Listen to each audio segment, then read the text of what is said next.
go, Lin. Hector! I don't back down!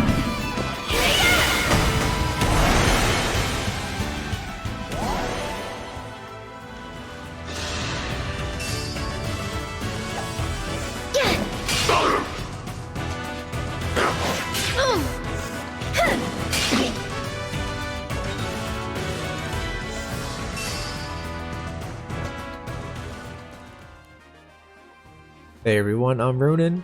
Welcome to my review of Hector, the DLC for Fire Emblem Engage from Wave 2. That clip you saw in the beginning was the link attack between him and Lin, which gives you Storm Eye Plus. Normally Storm's Eye grants you immunity to break, which is really great. Foes cannot follow up, which is amazing, especially if you have a slower unit, so you don't have to worry about follow-ups, at least for that turn. Your unit will always follow up if you're able to. What's really great about this though, with Storm Eye Plus, in the clip I showed you, you actually get to attack first, so it gives you slight, like almost like you have advantage as well for your first attack, which is really just amazing. Because of that, I thought it would be really great to pair him with Panette because of her Blood Fury. However, I didn't get a crit in the clip, and I'm thinking maybe perhaps he'd be better with some other characters, but he's definitely not bad with Panette.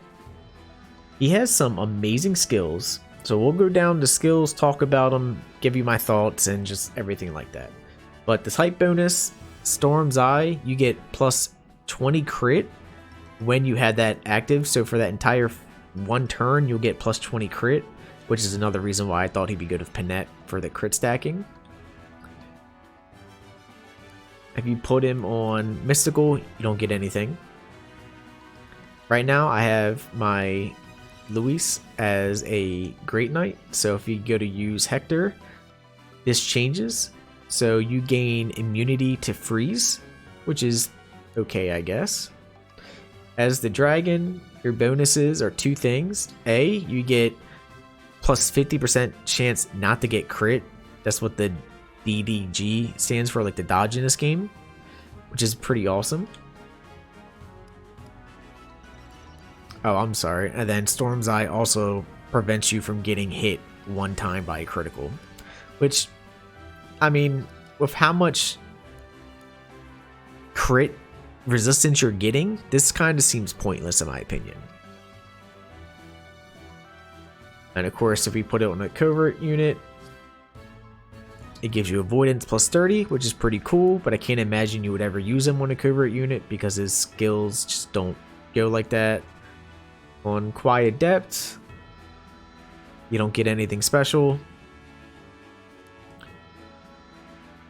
On a Flyer, I believe you get more resistance. Let me double check. Yep, you get more resistance, plus 50%. And of course, on an Armored Knight, which I think would be Jade. Yep. You get even more defense. So what makes Hector great? Well, if you take a look at his ring in general, on Panette, you can see I get plus build, so already you can wield heavier weapons. He gives you more strength, and he gives you more defense, which is really great for anyone that's going to be a frontline unit. What makes him even better, though, are the skills that he gives. So we already talked about Storm's Eye and the link attack Storm's Eye Plus. And this one right here is amazing. This is the sync skill. So anytime a foe initiates combat, you gain plus 30% defense and res. As an Armored Knight or General, that becomes 50% defense, and as a Flyer, that becomes 50% res. That's a lot of stats right there. That's a really big amount. Especially if you have a frontliner like Diamant that already has a decent amount of defense, that will really help him out, and that extra res will definitely help him out as well since he has pretty low res. Some other skills that he has though, Adaptability, and once you get this to max rank, it becomes plus 3 res or defense, so when you're hit by an attack, you just gain plus 2 to 3 defense depending on your rank if it's physical, and plus 2 to 3 res if it's magical. Not bad. I mean, with you being a frontliner, getting that extra defense and res is going to be really nice. quick riposte is really nice. So this is the first rank. As long as you're above 80% HP or more and the foe initiates combat, you will always follow up. It says if weapon allows, so if you're using a smash weapon, the smash weapon won't follow up obviously, but for heavier weapons, yeah, it definitely will. So for example, I have the S ranked axe, which right now with her build isn't like past the heavy limit since she's just leveled up and got a build stat. But if it was, say, you know, this was heavier or someone just outspeeds me with her 16 speed, happens all the time, because of this skill right here, as long as I'm in that HP threshold, I'm going to attack twice, which is huge, especially for your tanks. If you have someone that's pretty slow, like, you know, my main tank guy here, only 11 speed, he's gonna follow up twice with his attacks, which is amazing. And what makes this skill even better is when you get this to max rank, it's 60% HP. When you're at 60% HP or more and someone initiates combat, you will always follow up. So that skill alone really makes frontline tanks that much more viable, but it gets even better. Heavy attack. So this is really cool. So we all know the downside of heavy weapons. If they're heavier than what your build is, you get negative speed. Well, with heavy attack, for every negative point of speed you get, you gain attack, true damage plus 5. So if you take a look at my Diamond, right now, if you take a look at his speed, I have -4 speed because of my weight. Well, if he had that ring equipped, that would be 4 damage that I gain as true damage, which is really nice. So if you combine that, the heavy attack, with your quick riposte, I mean, you can see the damage stacking. It gets even better though. So, piercing glare. This thing is awesome. This is really cool. So you have to be at max HP to use this, which is a little unfortunate because it puts you directly at that threshold right here. So you can still use this and have quick riposte proc, but essentially what it does is in the 4 spaces diagonally adjacent to your unit. So imagine your the like great ether area, kind of like that.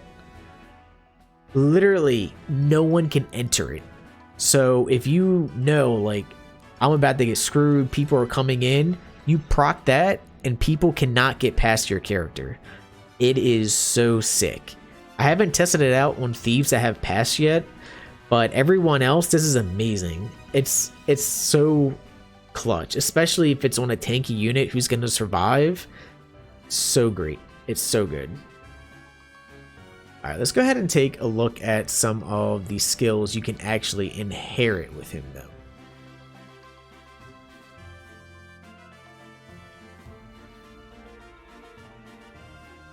And you know what? I'm so sorry. I forgot to talk about weapons. I'll do the weapons after we look at the inheritable skills. Alright. So we'll go to my Pinette since she has him. So you can inherit quick riposte, by the way, which is pretty dang cool. You get your strength defense +1, which is nice. It seems all the DLC emblems kind of have like a mixed stat that they give. You can get heavy attack as well, which is really sick. So you know, if you have that super heavy smash weapon and you just want that extra 5 damage on it, you can get that for the extra 5 damage, no problem. He has a unique ability called Axe Guard, which I think is very situational. If the enemy has an axe, you take 3 less damage, pretty much. Of course, you can get the plus version, which I talked about earlier, 60% more. HP or more, and you can still get that, and then Adaptability Plus, which I mentioned earlier, Defense 3 and Res 3. So overall, his things, I don't think are going to be really worth inheriting that much. I think Strength and Defense, depending on the character, could be good. Adaptability, I mean, I would rather get the Strength Defense than Adaptability personally, but it's nice having it free just for using the emblem ring itself. I think heavy attack could be one potentially, but it costs 3000 SP, and on maddening, that's really, like, that's a hefty cost. I've been saving up on her I have 2,300. I'm on chapter 16 now, I think. I haven't unlocked Erica yet. That's the chapter I'm on now. This is my RNG run, my second playthrough. I'm about to do the chapter where you get Erica, so whatever chapter number that is. So looking at the skills though, I mean, I think there's really nothing here that screams, I want this for sure, except for maybe quick riposte for 2,000 for a tank. But if you're already going to have a tank anyway that's not using Ike, you might as well put Hector on them so they gain all those other skills. And I'm sorry, let me go back so we can take a look at the weapons, because Hector does have some interesting weapons that you can actually use when you level him up.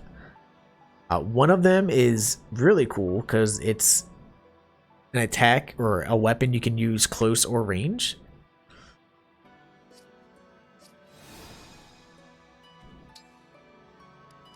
Where's Hector at? Here we go. Okay, so you get the Rune Sword, which is pretty cool at bond level 10. It says it's a magic sword. I don't know why it's called a magic sword, because it doesn't do magic damage. At least I don't think it does. I can actually tell you with Panette if it does or not. Sorry, I should have been more prepared. I kind of just made this video on the fly after just loving how great the DLC is. The DLC definitely breaks the game. Oh, it is magic attack. I was wrong. I'm sorry. So the Rune Sword does do magic attack. That's pretty interesting. So if you put this on someone that actually has some decent magic, not only will you eat through armor, but you'll actually get your 50% of that damage back as HP. It has the soul effect, which is pretty cool. He has the Wolf Bale, good against armored and cav units. And then his final weapon is what I know everyone probably thinks are mods. 100%. I mean, they can't give you Hector and not give you that, right? There you go. Has a lot of damage on there. 22 base. And it gives you plus defense, plus 5, and effective against dragon. So overall, Hector, I think, is really great if you're going to be a frontliner and you want that extra defense. Just having the ability to gain the extra defense and res when someone attacks you is pretty huge. I personally think, and I'm going to have to test this more, but after using him on Panette, which was really fun, by the way, I had some great success in a couple chapters that I used him on, but I really think Diamant's going to be great with him. Diamant already has a good amount of strength that he gets and defense normally anyway, so getting even more tanky will really help out. You can kind of heal with Soul. I mean, he doesn't have a lot of dex. He caps out at what, like 22 or 23? But if you're able to keep yourself above that 60% HP threshold, you can get that really good quick riposte and just really, or riposte, I'm not sure how you say it, and just, you know, stack that damage with heavier weapons. I think he'll be good on Diamant.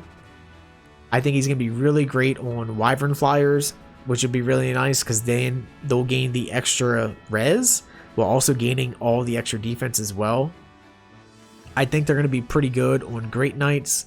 Like, obviously, he already has a good amount of defense. Add 30% to that when the enemy attacks. And I got +3 from his emblem ring now, but if he was at 30 defense now, like, that's insane.